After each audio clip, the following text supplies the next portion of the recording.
El tráfico ilícito de bienes culturales ocupa el tercer lugar luego del tráfico ilícito de estupefacientes y del tráfico ilícito de armas de generación de recursos. El tráfico internacional de bienes culturales corresponde a más de $1 billón anuales, es decir, estamos hablando de ingentes sumas de dinero, pero también de redes internacionales de complicidad para el tráfico ilícito. El Ecuador ha sido víctima del tráfico de bienes culturales patrimoniales desde sus inicios, cuando el transporte de los mismos no era ilegal. Con el pasar de los años, más y más tesoros han salido por las fronteras.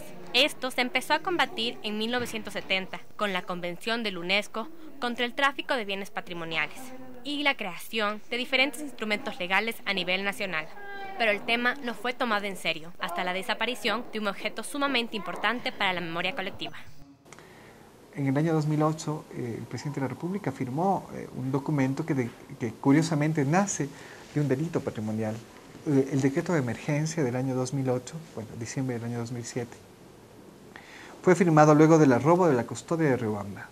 Un robo de una pieza o de bien cultural se trataba como un robo de cualquier objeto y no se diferenciaba que eventualmente el sujeto que había sido víctima de esto no era una persona. En el caso del patrimonio cultural, el sujeto del robo es todo el pueblo ecuatoriano. En diciembre del año 2007 se declaró emergencia el patrimonio cultural y ahí comenzó una serie de acciones que van a derivar también en la protección de los objetos muebles. Es el inventario de los bienes patrimoniales del Ecuador. El inventario también aborda el tema de tráfico ilícito en alguna medida, porque por un lado se inventarían las piezas que han sido evidentemente objetos de tráfico ilícito, que han desaparecido por robo, por tráfico, comercialización, pero también se registran las piezas para justamente el momento que hayan sido causa de actos ilícitos, estas sean reconocidas y en muchos casos sean repatriadas al país. En esa medida, el inventario del patrimonio cultural del Ecuador es sumamente importante, es decir, es un paso previo para evitar, para reconocer estos actos ilícitos. A pesar de su importancia, todavía hay ciertos sectores que ven al inventario con más cautela. Hay por parte de la iglesia, cada párroco dice, esto es mi iglesia y esto es mío.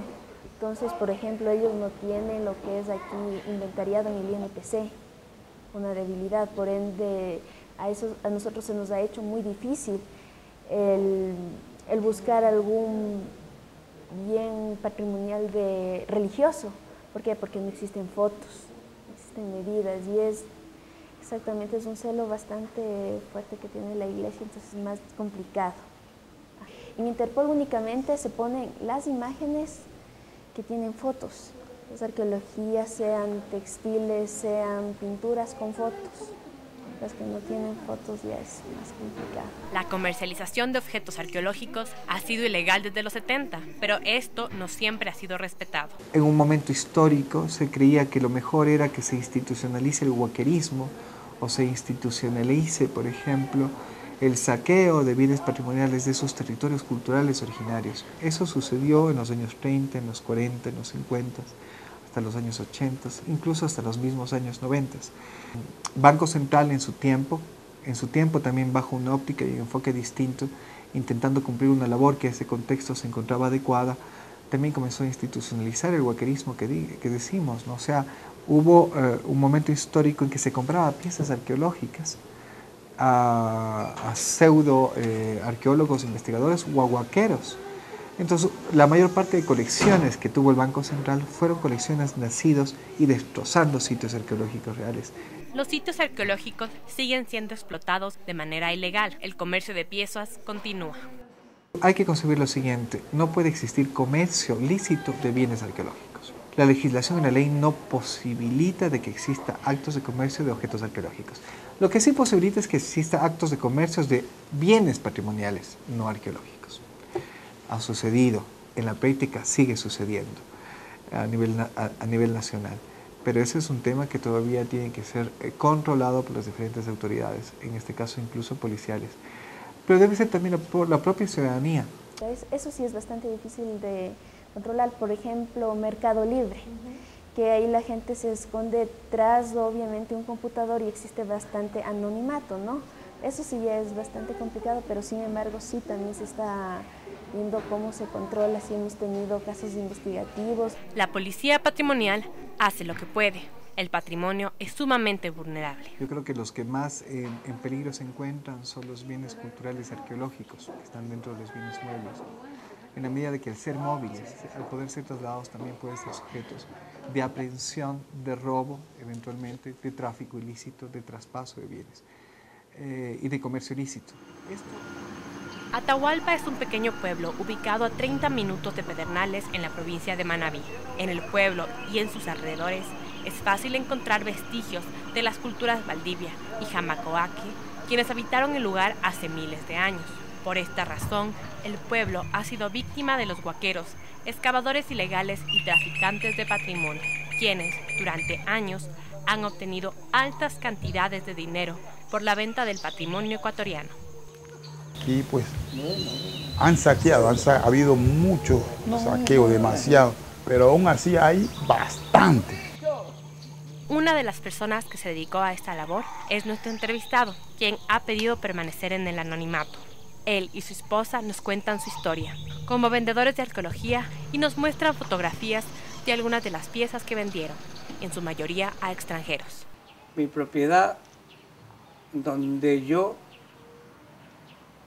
excavé, encontré muchas arqueologías que fueron de mucho valor de la cultura Valdivia. A honor a la verdad, todo esto fueron sacados de mi propiedad. Eso, aquí llegó sorprendentemente gente que ambiciosos a este proyecto llegaron, excavaron, sacaron muchas prendas.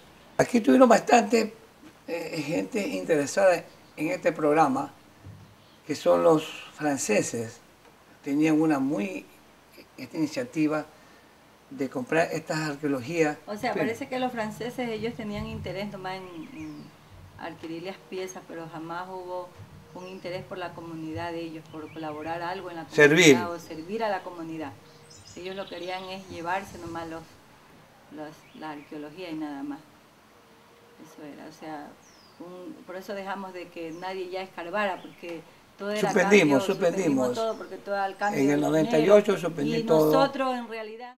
Yo siempre negocié con franceses que venían aquí a comprar, porque el ecuatoriano no sabe el valor que tiene, pero ahora que ya tengo conocimiento, sé lo que tiene el valor. Igual desconocíamos nosotros, siempre se aprovecha la gente que viene a comprar. Se hizo lucrativo, se vendía y se llevaba. Nada. Claro que recibimos cierta cantidad de dinero, pero no a lo que se podría decir verdaderamente lo que verdaderamente valía una arqueología en esa época. Fuera de cámaras, don Pepe y su esposa cuentan la verdadera razón por la que decidieron apartarse de este negocio. Don Pepe tenía 7 órdenes de prisión en su contra y él y su familia habían recibido varias amenazas de secuestro por las altas cantidades de dinero que manejaban diariamente. A pesar de que existen fotografías de algunas de las piezas que vendieron, las piezas nunca constaron en ningún inventario a nivel nacional. Es posible que la mayoría de las piezas se encuentren en el extranjero, en colecciones privadas. Para recuperarlas se debe modificar los instrumentos internacionales que regulen estos casos. En junio y julio de este año, en el año 2012, está convocada una reunión de Estados partes para trabajar en la Convención de la UNESCO del año 70. Esta es una convención que curiosamente no es aplicable para los países de América Latina ni menos para el Ecuador. Es una convención hecha para un contexto histórico completamente diferente al que nosotros vivimos como países históricamente expoliados en su patrimonio. Es una convención que te exige que tengas inventariado previamente tu patrimonio cultural para poder reclamarlo. ¿Cómo vamos a tener inventariado un patrimonio cultural que muchas veces está bajo suelo? Esto también te ha exigido que demostremos la fecha de salida de los objetos arqueológicos traficados. O sea, es un absurdo porque si están traficados de manera ilícita no van a salir de manera regular o de manera lícita. Salen por otras fronteras que no son las fronteras oficiales ecuatorianas. Y ha solicitado que nosotros paguemos a los compradores de buena fe para recuperar nuestro patrimonio. O sea, lo que la ley de patrimonio cultural dice de que los objetos arqueológicos específicamente son de propiedad del Estado de manera exclusiva, ahora tenemos que pagarles a las casas de subastas europeas. Entonces es un absurdo frente a una convención que lo único que hace es proteger los mercados del comercio de bienes patrimoniales del mundo, sobre todo en los países mercaderes de estos bienes culturales como son los países europeos.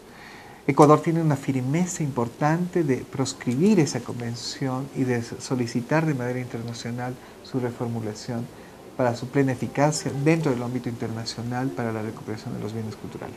Pero la erradicación del tráfico de bienes culturales patrimoniales no depende únicamente de la creación, implementación y modificación de leyes y políticas. Es también necesario crear una conciencia ciudadana. Es importante que la ciudadanía sepa que la pérdida del patrimonio cultural nos afecta a todos, es decir, no afecta solamente al Estado y también no nos corresponde solo a las instituciones de luchar contra el tráfico ilícito. La recuperación de objetos patrimoniales es algo que apenas comienza. Países alrededor de todo el mundo empiezan a reclamar sus tesoros, pero este es un largo proceso.